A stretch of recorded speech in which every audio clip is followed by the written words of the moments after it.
In the spotlight tonight, New Jersey Governor Chris Christie chooses not to end speculation that he still just might run for president.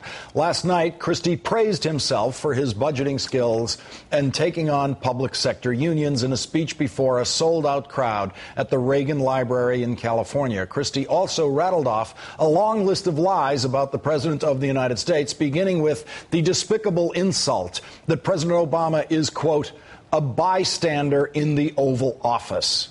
The governor of New Jersey would have you believe that the president who saved the American auto industry, the president who gave the country our first Hispanic woman on the Supreme Court, cut taxes for working families, who succeeded in passing the kind of health care reform bill that presidents from Harry Truman through Bill Clinton and very much including Richard Nixon tried to do and failed, the first president to actually do something about out-of-control piracy off the coast of Somalia, and the president who decisively ended this nation's obsession with Osama bin Laden, that president is a bystander in the Oval Office and presumably a bystander in the Situation Room.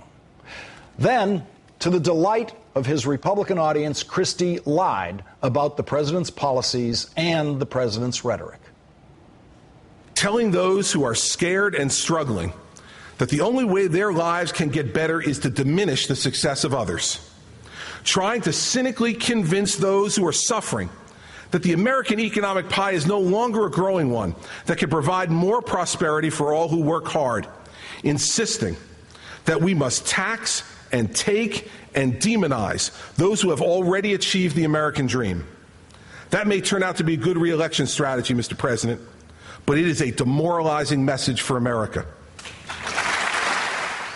Of course, the president has never demonized any American, never said or done any of those things that Christie imagines.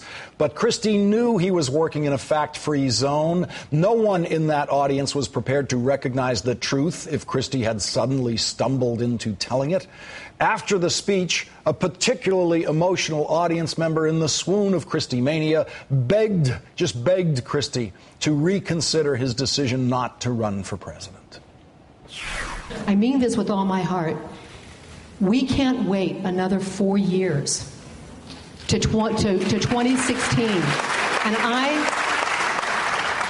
I really implore you to, as a citizen of this country, to please, sir, to reconsider. I hear exactly what you're saying, and I feel the passion with which you say it, and it touches me. That heartfelt message you gave me is also not a reason for me to do it. That reason has to reside inside me. And so that's what I've said all along. And so my answer to you is just this. I thank you for what you're saying, and I take it in, and I'm listening to every word of it and feeling it too. Joining me now, Philadelphia Inquirer reporter Matt Katz, who runs the Inquirer's Christie Chronicles blog and attended last night's speech. Thanks for joining me tonight, Matt. Sure thing, Lawrence. Matt, I listened carefully. I didn't hear Christie get around to, as an example of a sensible bipartisan compromise that he admires, any of the tax increases that Ronald Reagan agreed to as governor or as president of the United States. There he was in Reagan's library. Didn't mention a word about Reagan reasonably raising taxes and compromises with Democrats. Well, why did he leave that out? That's a good question. He did bring up Reagan's attack on the unions in the airline industry. And, of course, that's a reference to his work against the unions in New Jersey. And he brought that up at the top of the speech. Now, Matt, he is the darling right now of the Republicans, but they don't know that much about him. I've been interested in what are the things that the Republicans will be shocked to discover if he ever did decide to run for president. For example, Christie on medical marijuana. There is a medical marijuana program that is about to be instated in New Jersey. It was actually approved prior to his administration. He slowed it down, but it is going to happen on his watch. And is he in favor of people being able to carry any kind of gun they want when they buy their medical marijuana?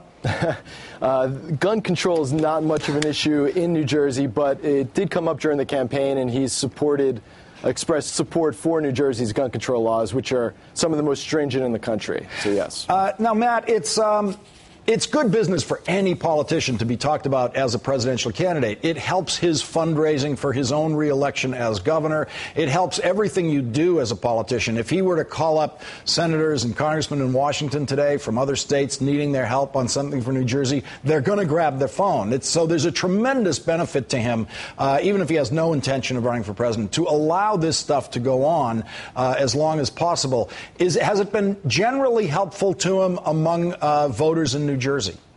I mean, listen, Lawrence, his poll numbers are up. He's at over 54% right now, which is pretty tremendous for a blue state like New Jersey. So it certainly hasn't hurt him.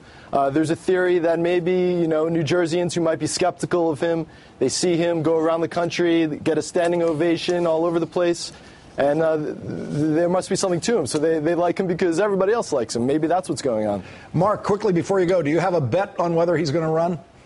I wouldn't dare do that on national television. All right, tell me later. The point is confusion. Okay. That's what the point is. All right. Philadelphia Inquirer reporter Matt Katz, thank you very much for joining us tonight. Thank you.